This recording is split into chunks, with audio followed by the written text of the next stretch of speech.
evening and welcome to Sunday Live. My name is Tumelo Mototwani. Well, tonight we round up Heritage Month, and Heritage Month recognizes all aspects of South African culture which are tangible and intangible. Creative expressions such as music, food, an array of traditions, but also our historical inheritance. Now please, before we get into our discussion for tonight, take a look at this very brief insert.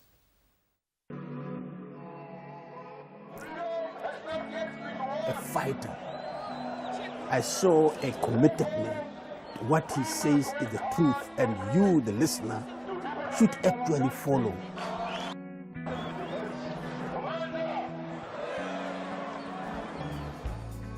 Filmmaker Lebogang Rasathaba's documentary, Prisoner 46764, The Untold Legacy of Andrew Mlangeni, offers an in-depth look at the life and work of Mlangeni, who was one of the Rivonia trialists. He was sentenced to life imprisonment during the trial and spent 26 years on Robben Island.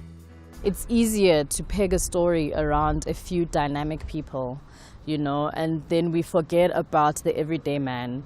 Then it becomes harder for the normal kid on the street to be able to say, I can also affect history, because then I have to be big, I have to be like a Dalai Lama, I have to be a Mandela. But no, these people were ordinary, and some people kept on being ordinary. Some were changed by circumstances, but others just, you know, they retain their normalcy. For Andrew Mlangeni, they still live in their old houses in Soweto, you know, he still retains that life because he's a quiet man. And then you see that actually it's not a big personality that changes history. It's an ordinary person that decides, you know, this is my chance now to do something to affect, because this is how I feel about the situation.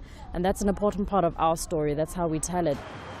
A person's heritage is made up of the practices and traditions that are passed on from generation to generation. People also have a national heritage. In his 2011 speech at an event to honor the Rivonia treason trialists, President Jacob Zuma declared Lilies Leaf Farm a national heritage institution. He said that Lilies Leaf Farm and the subsequent Rivonia trial were a significant part of our liberation heritage and belonged to all the people of South Africa. I think these places are great. Places like this are great because they're important to keep the story alive. If we let places like this go, where do people go to remember? Then it's just a story in the air, and then we don't have a way of grounding it. So just to show people, you know, something physical, to be like, this is where people were, you know, compared to where it was, you know, 50 years ago compared to now. It's a different place, so they can see the passage of time and how things change over time, and especially for kids, you know, to get a feel, like a tangible feel of what history used to be like and what it can be like today. Andrew Mlangeni really personifies the lesser known person who was able to carry on combining efforts. The most important thing is to humanize the people that change the story, and that's how people connect, you know, instead of building them up into sort of the saints or superheroes, and then people feel disconnected from that because they think it's too big. To bring it down back to earth and make them see that they are normal people, you know, and that's what's so great about them. That's their superpower, the fact that they're so ordinary, and that's where people relate to them. One of the things that Comrade Mlangeni represents is a collective leadership. They called him the robot. As Tate Mlangeni says in the documentary, says, you know, I was a backroom boy, but actually a backroom boy can be the person that casts the first stone, the person that changes the course of history. So, you know, to know when you're sitting at home and if you're dissatisfied or there's things that you want to see different, you know, to know that you can also get up and make a difference. And every little thing that you do also contributes to our great river of history. I know what it is to fight for freedom. I expected to be in prison at some stage, sometime. Heritage is an essential part of the present we live in and of the future we will build. Refill Wemwilwa for Sunday Live. Well, welcome back to Sunday Live right here on SABC 1. And our question for tonight is, do you think our liberation heritage story has chosen to ignore some people who were instrumental in shaping our nation? Well, I'm joined in studio by executive producer Mandy Jacobson and archivist director Ntlanhla Mthethwa from the African Oral History Archive. Now, to share your views, go to our Facebook page, which is Sunday Live SABC1 on Twitter. You can also tweet me at @T_Mototwane and do hashtag Sunday Live SA, hashtag Discovering My Heritage and Rainbow Makers. And you can always SMS us on 34065. Welcome to Sunday Live. Thanks for having us.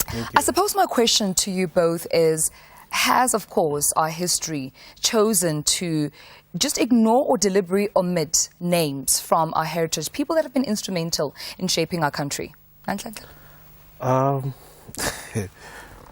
that's a very interesting question. But I think it's with everything else, you know. You can even base that on some of the musicians that we have in the country. I mean, I've been working on historical documentaries for many years, and the things that we discover and the people you've never heard of, you know, but they've contributed so much. Which I think we tend to go for popular or populist people. You know, it's easy, they're easy to sell, you know, rather than from a Gogo in Niger or Tutuza, who played a pivotal role as well, you know, like just like Mandela has done as well. Men, did you share the same sentiments?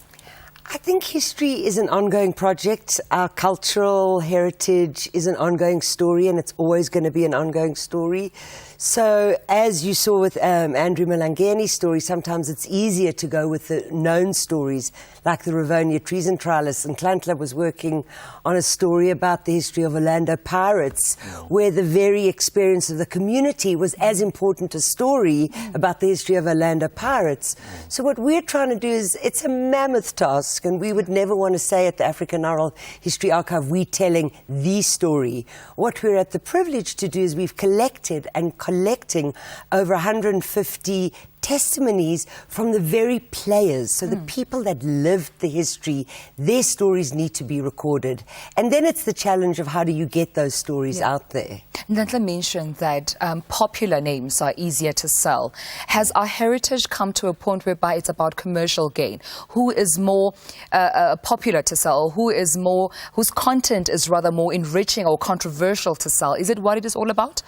Yeah, actually, that's true. I mean, if you've got a story about Mkhulu, who also went to Robben Island, and just to transgress, I did a project in 1997 where I went around the country interviewing or doing interviews with all the people who went to Robben Island just before the Mandela Group. You know, people I've never heard of, you know. It was very enlightening for me, you know. I wish there can be a platform where we can share all those stories, you know, ordinary stories, you know. But the reason for that is if you take a story of that Mkhulu from the Eastern Cape, and you try and go and get funding for a story to be told, the first question, who's he? You know, so you have to do a lot to convince the people that this story is also important, you know, in the bigger picture of things, you know. It's very interesting. Let's continue our conversation after the break, where we continue, of course, with our discussion. Don't you go anywhere.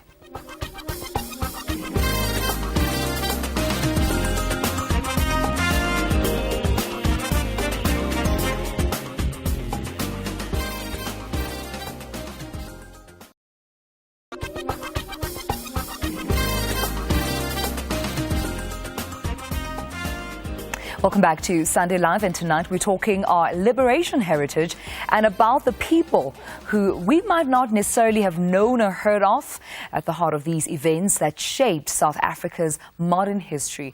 And of course, taking this conversation further with me is Mandy and Nhlanhla. But before we get into that conversation, I would like to also encourage you to call in on 011-714-8080 and share in your views about perhaps whether you feel that our history does not tell the full story about the people that were also present during the struggle, during, you know, the movement to our liberation, of course, and where we are today, 20 years later on within our democracy. So please call me on 011-714-8080. Mandy, I'd like to talk more about the African Oral History Archive. How did that come into being?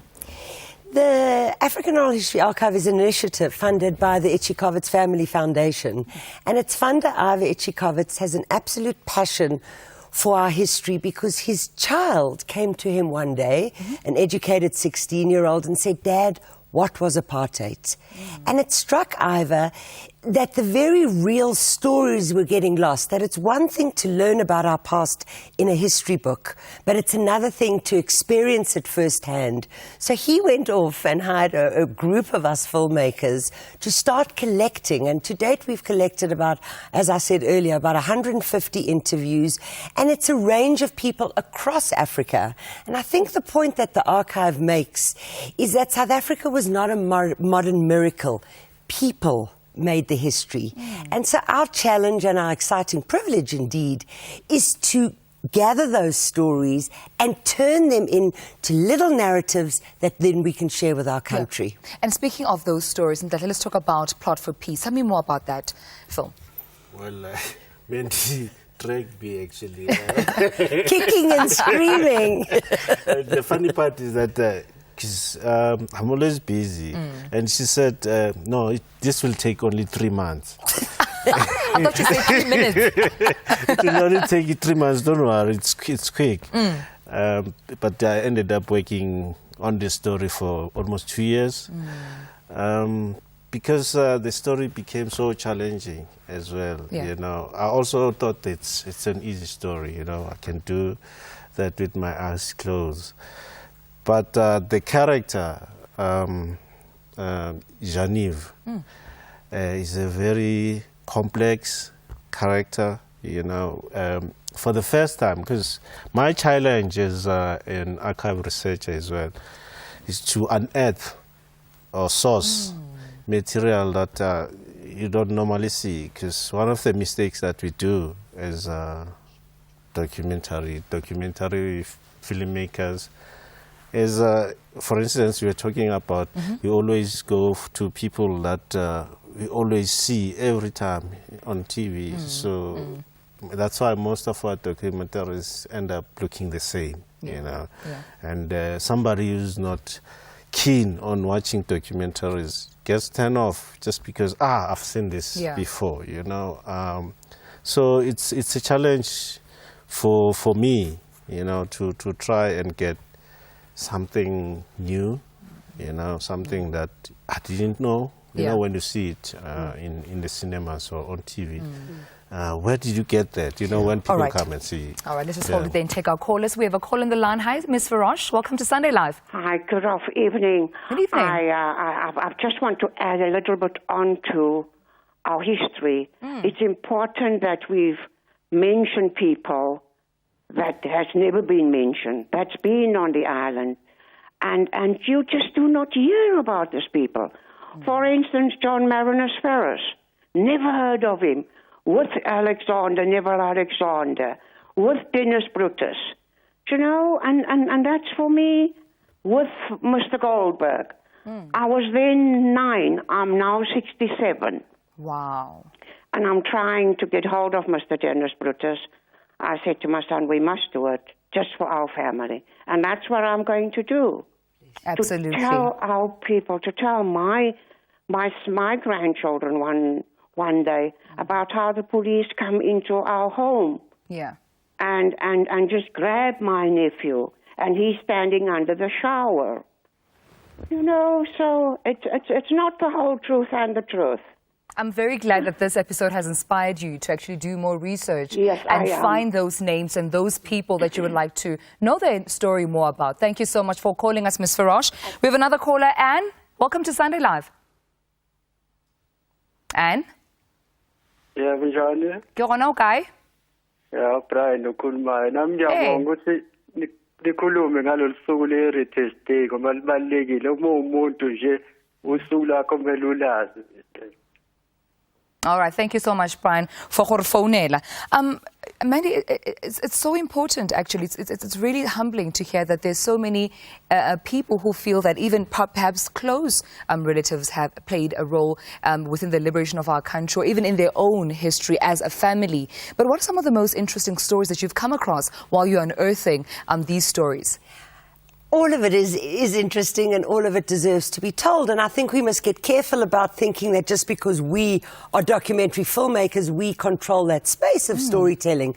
So your previous caller who called in could probably literally take her phone, a tape recorder, and record that story, and there's a space for that. I mean, in our long-term vision of the African Oral History Archive, that's what we need to do. We need to also be able to, for people to upload their stories, because there are so many, and there are so many emotional stories that need to still come out. So some of those that we packaged for Heritage Month into our Rainbow Maker tribute series really paid tribute to different parts of that struggle. For example, we featured Shaka Sisulu and his family who spent their life in exile. Well, a greater part of their life in Israel, in exile. So Tribute to Frontline States says thank you, quite simply, to our bordering neighbours, to the various leaders that housed many of our liberation leaders. Plot for Peace is a very curious story because we didn't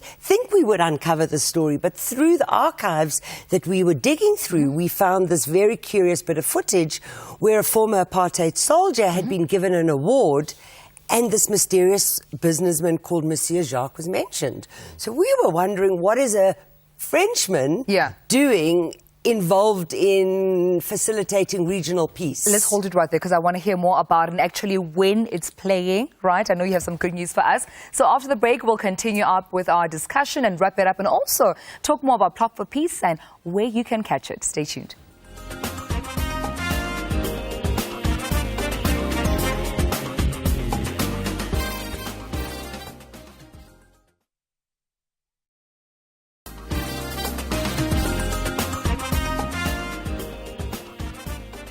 Welcome back to Sunday Live. And tell us more about the docu Plot for Peace.